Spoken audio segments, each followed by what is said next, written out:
आज का हमारा टॉपिक है इंजन कूलिंग सिस्टम।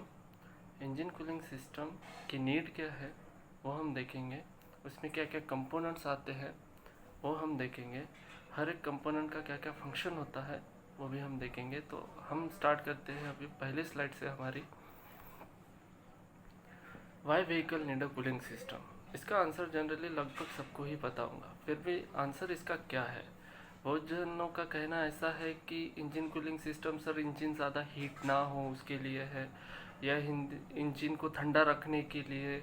तो ये दोनों आंसर अगर लगभग देखा जाए तो ये दोनों आंसर गलत है। अब दोनों आंसर गलत क्यों है इसका रीज़न अगर आप देखते हो तो सर अगर मैं आपको बताऊँ कि जो ऑटोमोबाइल इंजन होता है वो हीट इंजन होता है एज ऑब्वियस। तो अगर हीट इंजन को आप कूल कर रहे हो तो उसका जो टेम्परेचर होगा वो डाउन हो जाएगा। बिकॉज अब वो हीट इंजन है तो उसको अगर ठंडा करोगे तो वो चल नहीं पाएगा, वर्किंग के लायक नहीं रहेगा। तो सिंपल सी बात है, उसको ठंडा करना ही करेक्ट आंसर नहीं है। तो इसका करेक्ट आंसर क्या है फिर? तो इसका करेक्ट आंसर है कि आपको पता है कि ह्यूमन बॉडी को हम जो टेम्परेचर लगता है काम करने के लिए, जैसे फॉर एग्जांपल पकड़ लो कि जो एसी हम लगाते हैं वो एसी हम क्यों लगाते हैं, क्यों इसलिए लगाते हैं क्योंकि हर ह्यूमन बॉडी का जो टेम्परेचर होता है वो डिफरेंट होता है। उसको उसके बॉडी को अच्छे टेम्परेचर पे वर्क करने के लिए एक ऐसा टेम्परेचर जिस टेम्परेचर पे वो अच्छे से वर्क कर सके, ऐसा टेम्परेचर वो मेंटेन रखना चाहता है। तो सिंपल सी बात है कि इंजन का भी लगभग सेम ही है। इंजन का जो नॉर्मल वर्किंग टेम्परेचर है वो मेंटेन रखने के लिए हम इंजन कूलिंग सिस्टम यूज़ करते हैं। तो जैसे कि स्लाइड में दिखाया जा रहा है कि 4 सिलेंडर इंजन की अगर हम बात करते हैं तो इंजन के टाइप के अनुसार हर इंजन का अपना एक नॉर्मल वर्किंग टेम्परेचर होता है। फॉर एग्जांपल पेट्रोल या डीजल पकड़ लो, क्योंकि दोनों का अरेंजमेंट डिफरेंट होता है, तो इन दोनों का अपना खुद का एक वर्किंग टेम्परेचर मेंटेन रखने के लिए हम कूलिंग सिस्टम यूज़ करते हैं। इसी के साथ आगे चलते हैं। तो ये जनरली इन्होंने इसका नीड बताया है, to cool down the overheating of engine cooling system is invented. अब है क्या ये बेसिक वर्क क्या है मेरा कूलिंग सिस्टम का? तो बेसिक वर्क कूलिंग सिस्टम का आता है, तो इसमें जनरली हम कूलिंग करने के लिए जो चीज़ यूज़ करते हैं तो एज एक लिक्विड कूलेंट हम यहाँ पे यूज़ कर रहे हैं इंजन के अंदर सर्कुलेट करके। प्लस उसमें आता है एयर, क्योंकि क्या होता है ये जो कूलेंट होता है ये कंटिन्यूसली इंजन के अंदर इंजन के ब्लॉक में या वाटर जैकेट में घूमने की वजह से ये गर्म हो जाएगा, ये इसका टेम्परेचर बढ़ जाएगा। तो इसको हम फिर से ठंडा कैसे करेंगे? तो ठंडा हम करेंगे सर, जो फ्रंट ग्रिल जो है व्हीकल की वहाँ से जो एयर आएगी उसको यूज़ करके हम जनरली इस लिक्विड कूलेंट को ठंडा करेंगे। तो इसको अगर हम ऐड करते हैं तो ये टोटली हमारा बेसिक वर्किंग फंक्शन बन जाएगा कूलिंग सिस्टम का। इसके साथ आगे चलते हैं। तो करंट कूलिंग सिस्टम की अगर हम बात करते हैं तो ये जनरली इंजन का जो नॉर्मल वर्किंग टेम्परेचर है ये कोई भी कंडीशन, मतलब आउटसाइड टेम्परेचर 110 डिग्री सेल्सियस रहे या फ्रीजिंग टेम्परेचर 0 डिग्री सेल्सियस रहे, -0 डिग्री सेल्सियस रहे, तो एक कांस्टेंट पोजीशन पे एक कांस्टेंट टेम्परेचर पे इसको मेंटेन रखने के लिए कूलिंग सिस्टम वर्क करता है। इसी में तो अगर देखा जाए तो क्या ये कूलिंग सिस्टम मेरे फ्यूल इकोनॉमी में अफेक्ट करेगा? तो इसका जो क्वेश्चन है मैं एग्जांपल के साथ दूंगा आपको, ठीक है। तो सबसे पहले तो मैं ये आंसर दे देता हूँ कि सर फ्यूल इकोनॉमी पे कूलिंग सिस्टम वर्क यानी अफेक्ट करेगा। अब क्या अफेक्ट करेगा, कैसे अफेक्ट करेगा? तो सबसे पहले हम देखते हैं सर, अगर आप इंजन का जो टेम्परेचर है, इंजन अगर लो टेम्परेचर पे वर्क कर रहा है तो इसके वजह से आपकी फ्यूल इकोनॉमी जो है वो कम हो जाएगी और एमिशन बढ़ जाएगा, ठीक। जाओ दे। हाँ जी, तो हम बात कर रहे थे क्या फ्यूल इकोनॉमी अफेक्ट होगी अगर इंजन का टेम्परेचर बहुत ज़्यादा लो रहता है या बहुत ज़्यादा हॉट रहता है? तो इसका आंसर है हाँ। अगर इंजन का टेम्परेचर बहुत ज़्यादा लो हो जाता है तो उसके वजह से सर फ्यूल इकोनॉमी आपकी कम हो जाएगी, जिसके वजह से रिच मिक्सचर जो है एयर फ्यूल का वो आपको इंजन के अंदर भेजना पड़ेगा। क्योंकि अगर आपका इंजन ठंडा है और उसको अपना नॉर्मल वर्किंग टेम्परेचर मेंटेन रखना है तो सिंपल सी बात है ईसीएम क्या करेगा, रिच मिक्सचर के लिए सिग्नल भेजेगा, जिसकी वजह से अगर रिच मिक्सचर आपके इंजन के अंदर एंटर होता है तो प्रॉपर एयर फ्यूल मिक्सचर जो है स्टोइचियोमेट्रिक रेशियो वो मेंटेन नहीं हो पाता, जिसकी वजह से हायर एमिशन बनेगा। उसके बाद अगर दूसरे इफेक्ट का हम अगर बात करते हैं तो अगर इंजन हॉट कंडीशन में है तो इसके वजह से क्या होगा सर, इंजन मेरा ओवरसीज हो जाएगा और सेल्फ डिस्ट्रक्शन में इफेक्ट आएगा। जैसे फॉर एग्जांपल आपकी जितने भी कंपोनेंट्स है, पिस्टन है, सिलेंडर वॉल्स है, लाइनर्स है, वो डिस्ट्रक्ट हो जाएंगे, जिसकी वजह से मेरा वर्किंग जो है वो ऑब्स्ट्रक्ट हो जाएगा और जिसकी वजह से मेरा इंजन नॉइजी हो जाएगा और नॉइजी होने की वजह से वहाँ पे फ्यूल इकोनॉमी मैटर करेगी। फिर जो इसको हम अगर देखना चाहते हैं तो इसी को हम अगर एक्सप्लेन करना चाहते हैं तो इसको हम डिटेल में देखेंगे। तो जनरली हम बेसिक से स्टार्ट करते हैं यहाँ पे इसको अच्छी तरीके से समझने के लिए। तो जो कूलिंग सिस्टम होता है इसके दो टाइप होते हैं, मतलब किस तरीके का मीडियम आप यूज़ कर रहे हो कूलिंग करने के लिए। तो पहला है एयर कूल्ड और उसके बाद मॉडिफिकेशन होके आया है, यानी लेटेस्ट में जो कूलिंग आया है वो है लिक्विड कूल्ड। अब एयर कूल्ड और लिक्विड कूल्ड क्या होता है वो हम डिटेल में देखेंगे। तो एयर कूल्ड जनरली सर ये ओल्ड एज इंजन्स है, जब वाटर कूल्ड इंट्रोड्यूस नहीं हुआ था, इन्वेंट नहीं हुआ था, उससे पहले जनरली हम जितने भी इंजन्स थे वो पूरे एयर कूल्ड है। जैसे कि आपको पता है कि टू व्हीलर के जो इंजन्स है वो टोटली, सब नहीं बोलूँगा लेकिन काफ़ी टू व्हीलर इंजन्स हमारे एयर कूल्ड है। एयर कूल्ड इंजन्स जो होते हैं इसमें जनरली कूलिंग के लिए हमने फिन्स दिए हुए हैं या फ़ैन दिए हुए हैं, ब्लोअर दिया हुआ है। तो जनरली हम हवा को ठहरा के रख रहे हैं उतने एरिया में फिन्स की वजह से। तो फिन्स एक तरीके का ऑब्स्ट्रक्शन है एयर के लिए, जिसकी वजह से मेरा जो इंजन है वो कूल होता है।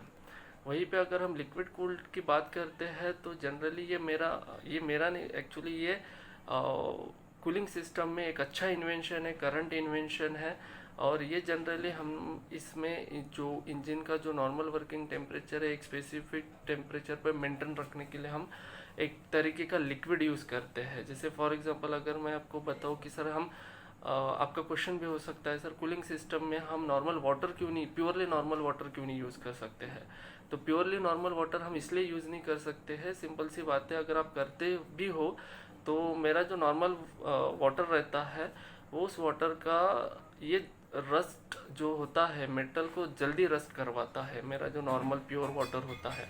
अगर आप प्योर वाटर यूज़ करोगे तो बिकॉज ऑफ हीट वो क्या करेगा, और उसका जो एवपोरेशन रेट होता है मेरे वाटर का वो बहुत ज़्यादा फास्ट है, नहीं उसका जो बॉइलिंग पॉइंट टेम्परेचर होता है, वाटर का boiling point temperature 100 degree Celsius है, जिसकी वजह से अगर टेम्परेचर इंजन का टेम्परेचर, कूलेंट का टेम्परेचर आपका 100 डिग्री सेल्सियस से ऊपर चला जाएगा तो आपका जो लिक्विड है वो भाप बन जाएगा एज ऑब्वियस। तो इसकी वजह से लिक्विड का जो लेवल है वो आपका कम हो जाएगा। और प्योर वाटर का जो फ्रीजिंग पॉइंट टेम्परेचर वो है 0 डिग्री सेल्सियस। अगर आपकी व्हीकल किसी ऐसे लोकेशन पे जाती है जहाँ पे टेम्परेचर -1, -2, -3 डिग्री सेल्सियस है तो जनरली ऐसे लोकेशन में जाने के बाद आपका जो कूलेंट है वो बहना बंद कर देगा और वो सॉलिड बन जाएगा, जिसकी वजह से आपकी जो रेडिएटर है और या हीटर है उसकी जो फिन्स है वो पूरी टूट जाएगी। तो ऐसी कंडीशन आएगी तो आपका जो लिक्विड कूलेंट जो है वो फ्लो नहीं हो पाएगा। अगर कोई लिक्विड सॉलिड बन जाएगा तो फ्लो नहीं हो पाएगा तो सर इंजन का नॉर्मल वर्किंग टेम्परेचर आप मेंटेन नहीं रख पाओगे और आपका इंजन वहीं पे बंद हो जाएगा। तो कहीं ना कहीं तीन चीज़ें आती है। अगर आप नॉर्मल वाटर यूज़ करते हो तो तीन चीज़ें कौन सी होती है, वो सर रस्ट बहुत ज़्यादा करेगा, दूसरा उसका boiling point temperature 100 degree Celsius है तो हमारे पास एक ऐसा कूलेंट चाहिए जिसका बॉइलिंग पॉइंट टेम्परेचर ज़्यादा हो, और एक लास्ट वाला और सबसे ज़्यादा इंपॉर्टेंट है फ्रीजिंग पॉइंट टेम्परेचर। तो पानी का फ्रीजिंग पॉइंट टेम्परेचर है 0 डिग्री सेल्सियस, तो हमें एक ऐसा कूलेंट चाहिए जिसका freezing point temperature 0 degree Celsius से कम हो। ठीक है, अब तो हमें क्या करना है, हमें बॉइलिंग पॉइंट बढ़ाना है और फ्रीजिंग पॉइंट टेम्परेचर कम चाहिए। तो इस तरीके का लिक्विड हमें चाहिए। तो इस तरीके का लिक्विड कौन सा होता है उसके बारे में हम अगली साइड में देखेंगे। तो अब कूलेंट की, जैसे हमने अभी तक कूलेंट की बात की कि कूलेंट क्या चीज़ है, वो किस चीज़ से बना हुआ है, तो उसके क्या क्या फीचर्स है वो हम अभी देखेंगे। तो सबसे पहले तो मेरा जो कूलेंट है इसकी प्रॉपर्टीज़ की अगर हमें बात करता हूँ तो इसने कम से कम 250 डिग्री सेल्सियस टेम्परेचर को हैंडल करना चाहिए इजीली। उसके बाद जैसे मैंने आपको कहा कि ये टेम्परेचर जो है फ्रीजिंग टेम्परेचर, तो कोल्ड टेम्परेचर में भी ये लिक्विड फॉर्म में रहना चाहिए। नहीं, इनडायरेक्टली अगर मैं बोलूँ तो इसका फ्रीजिंग पॉइंट टेम्परेचर कम होना चाहिए। उसके बाद ये जो मेरे मेटल पार्ट को रस्ट करने की जो प्रॉपर्टी है, तो इसमें जनरली रस्ट इनहिबिटर्स होने चाहिए और एज ए लुब्रिकेंट भी ये काम करना चाहिए, क्योंकि ये फ्लो होता है over through out the system. ठीक है, तो ये जनरली मेरा फीचर्स है मेरे कूलेंट के। वहीं पे आगे चलते हैं, कॉम्बिनेशन ऑफ कूलेंट। अब जनरली मैं आपको बताता हूँ कि डीजल इंजन और पेट्रोल इंजन की अगर हम बात करते हैं तो दोनों का जो कंस्ट्रक्शन है सर वो डिफरेंट है। दोनों में जो लोड है वो भी डिफरेंट है, साइज डिफरेंट है, सीसी डिफरेंट है, जिसके वजह से उसको कूल करने का, यानी ऑब्वियस है हर ह्यूमन बॉडी का उसका नॉर्मल वर्किंग टेम्परेचर सेम नहीं रहेगा, है ना। तो सिंपल सी बात है, diesel engine is different and petrol engine is different. दोनों इंजन का अपना खुद का नॉर्मल वर्किंग टेम्परेचर भी डिफरेंट रहेगा। तो इसके अगर हम बात करते हैं तो हर इंजन का उसका नॉर्मल वर्किंग टेम्परेचर मेंटेन रखने के लिए जो कूलेंट हम यूज़ करते हैं वो कूलेंट एक्चुअली एक मिक्सचर होता है इथिलीन का और वाटर का। तो एक्चुअली जो हरे कलर का, येलो कलर का जो कूलेंट हम यूज़ करते हैं, ये उसको हम एंटी फ्रीज बोलेंगे, जो फ्रीज नहीं होने देता, है ना, जिसका फ्रीजिंग पॉइंट टेम्परेचर कम रहता है, तो उसका नाम है इथिलीन ग्लाइकोल। ठीक है, जो हम यूज़ कर रहे हैं प्रेजेंटली। अब हम प्योरली इथिलीन ग्लाइकोल यूज़ नहीं करेंगे, उसके साथ हम वाटर का थोड़ा प्रोपोर्शन यूज़ करते हैं। तो वो प्रोपोर्शन कितना होना चाहिए, तो वो प्रोपोर्शन होना चाहिए सर डीजल इंजन में 50-50 का रेशो, यानी 50% इथिलीन ग्लाइकोल एंड 50% वाटर। अगर हम पेट्रोल इंजन की बात करते हैं तो पेट्रोल इंजन का होना चाहिए सर 70-30, यानी 30% एंटी फ्रीज यानी इथिलीन ग्लाइकोल एंड 70% वाटर। ठीक है, अगर ये इस रेशो के साथ अगर आप परफेक्टली इंजन को चलाते हो तो आपका जो नॉर्मल वर्किंग टेम्परेचर है आपके इंजन का वो बहुत ही ज़्यादा हाई टेम्परेचर में और बहुत ही ज़्यादा कोल्ड टेम्परेचर में मेंटेन रहेगा। ठीक है, अगर हम यहाँ पे प्योर इथिलीन यूज़ करते हैं तो सर आपका जो फ्रीजिंग पॉइंट टेम्परेचर वो हद से ज़्यादा कम हो जाएगा। ठीक है, तो वो भी सही नहीं है, इसमें आपका कंजम्पशन बढ़ जाएगा, तो ज़्यादा आप कूलेंट भी एंटी फ्रीज भी मिक्स नहीं कर सकते। तो इसके भी कुछ ड्रॉबैक्स है, तो इसको रेशो में यूज़ करना काफ़ी इम्पोर्टेंट है। ठीक है, अब हम देखेंगे what are the different components of cooling system. अब हम आ गए मेन चीज़ों पे, मेन टॉपिक पे। तो जो डिफरेंट कंपोनेंट है मेरे कूलिंग सिस्टम के वो कौन से वो हम देखेंगे। तो सबसे पहले आता है रेडिएटर। वो क्या करेंगे, इनके फंक्शन हम अगले वाली स्लाइड में देखेंगे। रेडिएटर के बाद आता है sir radiator cooling fan, then pressure cap and reserve tank, then water pump, thermostat, bypass system, fridge plugs, head gasket and intake manifold gasket, heater core and the last one hoses। अब हम इसको बारी बारी देखेंगे। पहला है radiator. तो radiator sir एक तरीके का हीट एक्सचेंजर है, जो आपका कूलेंट कंटिन्यूसली इंजन की हीट लेके आ रहा है, उस कूलेंट को ठंडा करने के लिए हम रेडिएटर का यूज़ करते हैं। ये एक जरिया है, एक तरीके का हीट एक्सचेंजर है। सिर्फ रेडिएटर से वो ठंडा नहीं होगा, उसको ठंडा करने के लिए आपको जो एटमॉस्फेरिक एयर है उसको ड्रॉ करना पड़ेगा। तो उसके लिए हम यूज़ करते हैं रेडिएटर कूलिंग फैन। तो एक नॉर्मल सा कूलिंग फैन है जो हम कंट्रोल करते हैं ईसीएम के द्वारा, जो इंजन कंट्रोल मॉड्यूल होता है उसके द्वारा हम इसको कंट्रोल करते हैं, जिसमें हाई स्पीड मोड होगा, लो स्पीड मोड होगा। ठीक है, और ऐसे अलग अलग सिचुएशन में ये चलेगा as per requirement, engine coolant temperature sensor के सिग्नल के हिसाब से। उसके बाद नेक्स्ट कंपोनेंट है मेरा pressure cap and reservoir tank. अब इसकी अगर हम बात करते हैं तो प्रेशर कैप जो है सर ये आपका लगा हुआ है रेडिएटर के अपर टैंक पे। अब रेडिएटर अपर टैंक पे जो प्रेशर कैप है ये बहुत ज़्यादा इंपॉर्टेंट, जैसे फॉर एग्जांपल समझ लीजिए कि ये ब्रीदर है एक तरीके का मेरा सिस्टम का। अब इसमें प्रेशर कैप के अंदर दो वॉल्व रहते हैं। पहला वॉल्व होता है सर प्रेशर वॉल्व और दूसरा वॉल्व होता है लो प्रेशर वॉल्व। जैसे फॉर एग्जांपल आपको पता है सर, जब आप एक पतीले में पानी उबालते हो, उबालने से अगर उस पतीले पे ढक्कन हो तो कंटिन्यूसली हीट होने की वजह से जो आपका लिक्विड था वो भाप बन जाता है, और भाप बनने की वजह से वो प्रेशराइज हो जाता है, प्रेशर बनता है। प्रेशर बनने की वजह से क्या होता है, उस पतीले के ऊपर जो ढक्कन था वो निकल जाता है, वो ढक्कन गिर जाता है, तो प्रेशर क्या करता है, ढक्कन को फेंक देता है। तो कहीं ना कहीं ये सिस्टम तो टोटली हमारा हीट पे काम करता है। तो हीट पे काम करने की वजह से क्या होगा, कूलेंट कंटिन्यूसली हीट ले रहा है, ठंडा हो रहा है, हीट ले रहा है, ठंडा हो रहा है, जिसके वजह से क्या होगा, कूलेंट का जो प्रेशर है और टेम्परेचर है, ऑब्वियसली टेम्परेचर प्रेशर साथ में बढ़ेगा, जिसकी वजह से क्या होगा, मेरे जो होजेज है, एक्चुअली होजेज जो हम यूज़ कर रहे हैं सर्कुलेशन के लिए, वो कई मेटेलिक होजेज नहीं है, वो रबर होजेस है। तो रबर होजेस के अपनी, या जो वो बैंड होते हैं, उसकी खुद की अपनी एक लिमिट होती है प्रेशर को सस्टेन करने के लिए। अगर एक लिमिट के बाहर अगर प्रेशर चला जाएगा तो वो जो लिक्विड है वो मेरा होजेस को फाड़ के स्प्रे हो जाएगा, जो कि बहुत ज़्यादा डेंजरस है। तो ये चीज़ें नहीं होनी चाहिए। एक सिस्टम को एक मेंटेन प्रेशर सिस्टम में रखने के लिए हमने प्रेशर कैप दिया हुआ है। और प्रेशर कैप यूज़ करने से क्या होता है, मेरा जो कूलेंट का बॉइलिंग पॉइंट टेम्परेचर है वो भी बढ़ता है। ठीक है, अब हम देखेंगे कि होता कैसे है। जैसे फॉर एग्जांपल पकड़ लो कि इंजन के रेडिएटर के अपर टैंक में टेम्परेचर बढ़ रहा है, और बढ़ने की वजह से क्या होगा, वहाँ पे टेम्परेचर भी बढ़ेगा, प्रेशर भी बढ़ेगा। और वो बढ़ने से क्या होगा कि अपर टैंक में जनरली एक वॉल है, प्रेशर वॉल, वो अगर, जैसे अभी हर इंजन का अलग अलग प्रेशर होगा सर सस्टेन करने का, लेकिन इसकी अगर हम बात करते हैं तो रेडिएटर प्रेशर कैप जो ये डायग्राम में आप देख रहे हो, ये पेट्रोल व्हीकल का है। और इस पेट्रोल व्हीकल में एक साइड पे आपको 1.1 ऐसा लिखा हुआ मिलेगा। अब ये 1.1 होता क्या है, तो 1.1 केजी पर सेंटीमीटर स्क्वायर का प्रेशर, इतने प्रेशर पे आपका प्रेशर वॉल ओपन हो जाएगा।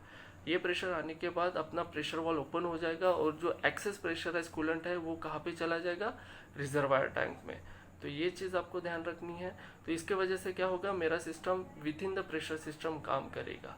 लेकिन जब इंजन ठंडा हो जाएगा, तो इंजन ठंडा होने के बाद एक्सेस जो कूलेंट है वो ओवरफ्लो टैंक में चला गया, नहीं रिजर्वायर टैंक में चला गया। फिर अब रेडिएटर के अंदर और सिस्टम के अंदर कूलेंट की कमतरता आ गई। अब क्या होगा, जैसे ही लेवल कम हो जाएगा, इंजन मेरा ठंडा हो जाएगा, कूलेंट ठंडा हो जाएगा, तो रेडिएटर के अपर टैंक में वैक्यूम बन जाएगा। वो वैक्यूम क्या करेगा, एक पाइप के ज़रिए रिजर्वायर टैंक या ओवरफ्लो टैंक से जो कूलेंट वहाँ पे गया था उसको वापस अंदर खींच लेगा। तो एक तरीके से एज अ ब्रीदर, कूलेंट का ब्रीदर ये काम करेगा। तो ये बहुत ज़्यादा इम्पोर्टेंट है कूलिंग सिस्टम को अपने टेम्परेचर पे, अपने प्रेशर पे मेंटेन रखने के लिए। तो इसको भी चेक करना काफ़ी इम्पोर्टेंट है। ठीक है, आगे चलते हैं। रिजर्वायर टैंक, तो इसका जो फंक्शन होता है वो मैंने अभी अभी आपको बता दिया है कि ये एक तरीके का ओवरफ्लो टैंक है, क्योंकि टेम्परेचर या प्रेशर बढ़ने की वजह से तो हाई प्रेशर जो कूलेंट होता है उसको वो अगर स्प्रे होता है एटमॉस्फेयर में तो इंजरी हो सकती है, डेंजरस है वो टेक्नीशियंस के लिए। तो सिंपली है, इसके लिए एक तरीके का ये ओवरफ्लो टैंक दिया हुआ है। तो एज ए ओवरफ्लो टैंक ही काम करता है, डीगैसिंग टैंक हम इसको बोलेंगे। अगले कंपोनेंट के साथ चलते हैं, वाटर पंप। तो वाटर पंप बहुत ज़्यादा इंपॉर्टेंट है सर। वाटर पंप जनरली हर सिचुएशन में, जब तक इंजन चल रहा है मेरा, तो बेल्ट ड्राइव से हम वाटर पंप को भी घुमा रहे हैं, जिसकी वजह से सिंपल है कि मेरा वाटर पंप मेरे कूलेंट को through out the engine, through out the bypasses, hoses, rubber hoses, coolant को सर्कुलेट कर रहा है। तो ये काफ़ी इंपॉर्टेंट है सर्कुलेट करना। उसके बाद है थर्मोस्टेट वाल्व। अब सिंपल सी बात है कि अगर आपको बोला जाएगा कि सर इंजन का नॉर्मल वर्किंग टेम्परेचर इतना है, तो वो वर्किंग टेम्परेचर मेंटेन रखने के लिए आपको, जनरली मेरा इंजन अगर कोल्ड एटमॉस्फेयर में चल रहा है और इंजन का टेम्परेचर अभी तक वो लेवल पे आया नहीं जिस लेवल पे मैं कूलेंट को सर्कुलेट करूँगा, और एक्चुअली मेरा कूलेंट ठंडा ही है, तो अभी तक वो गर्म ही नहीं हुआ, तो क्या मैं ठंडे कूलेंट को ही सर्कुलेट करूँगा? नहीं, तो ऐसा नहीं होना चाहिए। तो इसके लिए उस कूलेंट का फ्लो कंट्रोल करने के लिए मैंने यहाँ पे थर्मोस्टेट वाल्व दिया हुआ है। तो थर्मोस्टेट वाल्व जनरली प्रेशर पे काम नहीं करता। बहुत जनों का ऐसा कहना है कि सर जब कूलेंट का प्रेशर बढ़ेगा गर्म होने से, उसकी वजह से मेरा थर्मोस्टेट वाल्व ओपन होगा और वहाँ से मेरा जो कूलेंट है वो रेडिएटर के अपर टैंक में चला जाएगा। सर ये गलत है। अगर हम देखेंगे तो थर्मोस्टेट वाल्व जो है ये टेम्परेचर वाल्व है, एक स्पेसिफिक टेम्परेचर, यानी लगभग पकड़ लीजिए आप 98 नहीं बोले 87 टू 89 डिग्री सेल्सियस का टेम्परेचर जो होता है, इस टेम्परेचर पे मेरा थर्मोस्टेट वाल्व ओपन हो जाता है। और जो कूलेंट जो है जिसका टेम्परेचर बढ़ा हुआ है वो हम रेडिएटर के अपर टैंक में भेज देते हैं। तो ये जनरल इसका एक तरीके का दरवाज़ा है ताकि टेम्परेचर मेंटेन रहे। अगर ठंडा ही है कूलेंट तो उसको सर्कुलेट नहीं करेंगे, क्योंकि उसको सर्कुलेट करेंगे तो इंजन का टेम्परेचर ऑटोमेटिकली डाउन हो जाएगा। जब तक एक स्पेसिफिक लिमिट पार नहीं हो जाती टेम्परेचर की, तब तक हम इसको सर्कुलेट नहीं करेंगे। तो ये काम करता है मेरा थर्मोस्टेट वॉल्व। आगे बढ़ते हैं बाईपास सिस्टम। जैसे कि मैं अगर आपको एक क्वेश्चन पूछूं कि सर अगर मेरा थर्मोस्टेट वॉल्व बंद रहता है लेकिन मेरा जो वाटर पंप है वो तो इंजन पावर्ड है, वो तो कंटिन्यूसली घूम रहा है, अगर वो कंटिन्यूसली घूम रहा है और मेरा थर्मोस्टेट वाल्व बंद है तो सर सिस्टम तो पूरा बंद हो जाएगा, है ना। इधर से आप प्रेशर भेज रहे हो लेकिन उधर से आगे नहीं जा रही है चीज़, तो होजेस में से मेरा जो कूलेंट है वो स्प्रे होके बाहर निकल जाएगा, लीक हो जाएगा। तो ऐसा नहीं है। मेरा जो थर्मोस्टेट वाल है ना वो एक ही फ्लो को कंट्रोल करता है। वो कौन सा है सर? सिलेंडर ब्लॉक से रेडिएटर के अपर टैंक का जो फ्लो होता है बस उसी को कंट्रोल करेगा। लेकिन थर्मोस्टेट बॉडी से जितने भी बाईपासेस रबर होजेस निकलते हैं छोटे छोटे, जैसे exhaust gas recirculation, overflow tank, oil cooler, तो हीटर, तो इतनी चीज़ों को जो कूलेंट का सप्लाई दिया जाता है, जिन होजेस से सप्लाई दिया जाता है उनको ही हम बाईपास सिस्टम बोलते हैं। ठीक है, तो भले ही आपका थर्मोस्टेट वाल्व बंद रहे फिर भी आपका coolant through out the system circulate होता रहेगा। कैसे? बाईपास सिस्टम से। ठीक है, आगे चलेंगे। Fridge plugs. अब फ्रिज प्लग जनरली मेरे इंजन में दिए हुए हैं सर एक लोकेशन पे, जहाँ पे ये जनरली मेरा जो कूलेंट होता है वो पोर आउट ना हो, इसके लिए फ्रिज प्लग दिए हुए हैं। और ये जो प्लग है ये जनरली लास्ट लॉन्ग लगे हुए होते हैं, इसमें कोई डिटोरेशन नहीं होता। अब ये फ्रिज प्लग जो है ये हमारे इंडिया में जनरली यूज़ नहीं होते, ठीक है, क्योंकि ज़रूरत नहीं है इसके। तो जनरली फ्रिज प्लग आपको अदर्स नेशंस में ज़्यादा मिलेंगे, तो इसलिए हम इसके बारे में अभी फ़िलहाल ज़्यादा बात नहीं करेंगे। ठीक है, आगे चलते हैं। नेक्स्ट कंपोनेंट है मेरा head gasket and intake manifold gasket. तो ये बहुत ज़्यादा इंपॉर्टेंट है ताकि आपका जो वाटर जैकेट है वहाँ से आपका कूलेंट लीक आउट ना हो इंजन के अंदर, जिसकी वजह से सर आपका एमिशन बहुत ज़्यादा बढ़ जाएगा। तो head gasket and intake manifold gasket बहुत ज़्यादा इंपॉर्टेंट है लीक को रोकने के लिए। आगे चलते हैं हीटर कोर। जैसे कि फॉर एग्जांपल अगर मैं आपको बताता हूँ कि सर ठंड में अगर आप व्हीकल चला रहे हो तो क्या आपको सिर्फ ठंड एयर कंडीशनिंग सिस्टम सिर्फ कोल्ड हवा ही देगी? सर नहीं। यहाँ पे हीटर कोर करके एक कंपोनेंट आता है जो जनरली डीफॉगर के नाम से जाना जाता है। कि डीफॉगर की एक बटन आती है आपके इंस्ट्रूमेंट पैनल के ऊपर, जिसको आप अगर आप प्रेस करते हो, क्लिक करते हो, तो सिंपल सी बात है कि हीटर कोर को जनरली कूलेंट का सप्लाई कंटिन्यूसली चालू रहता है। लेकिन जब आप डिफॉगर की बटन ऑन करते हो तो जनरली जो एयर का फ्लो है, जो ब्लोअर एसी सिस्टम में जो ब्लोअर से जो हवा आ रही है वो इवेपोरेटर में ना भेज के आप फ्लैप की जो डायरेक्शन होती है वो आप एयर की डायरेक्शन मोड़ देते हो हीटर कोर की तरफ। और क्योंकि मेरे हीटर कोर में कूलेंट का सप्लाई है तो वहाँ से आने वाली जो हवा है, हीटर कोर से आने वाली जो हवा है वो आपको गर्माहट देंगी, यानी हीटिंग देंगी। इसी को हम बोलते हैं हीटिंग वेंटिलेशन। तो जब आपको हीटिंग वेंटिलेशन की ज़रूरत होती है तब हीटर कोर काम में आता है। तो ये एक्चुअली ये एसी सिस्टम के अंदर नहीं आएगा, ये कूलिंग सिस्टम के अंदर आएगा। आगे चलते हैं होजेस। तो होजेस बने होते हैं, होजेस जो हम इसमें यूज़ कर रहे हैं सर ये रबर होजेस है। इसमें बैंड हम यूज़ करते हैं। तो पीरियोडिक मेंटेनेंस के हिसाब से हर 10,000 किलोमीटर पे, यानी हर सर्विस पे आपको इसके लोकेशन के लिए, बैंड के लोकेशन के लिए और लीकेज के लिए चेक करना चाहिए। With radiator pressure tester kit का यूज़ करके इसका यूज़ करना चाहिए। ठीक है, अब इसमें हम देखेंगे कूलिंग सिस्टम के मेंटेनेंस और टिप्स। तो जनरली इसका जो पीरियोडिक मेंटेनेंस होता है वो डिफरेंट होता है, तो उसके बारे में आपको डीलर से, व्हीकल डीलर से आपको पता चल जाएगा। इसमें कूलेंट के भी अलग अलग टाइप होते हैं उसके बारे में। तो एक टोटल मेंटेनेंस शेड्यूल अगर आपको देखना है तो मेरी अगली वाली वीडियो ज़रूर लाइक कीजिएगा और ज़रूर देखिएगा। यहीं पे मैं अपना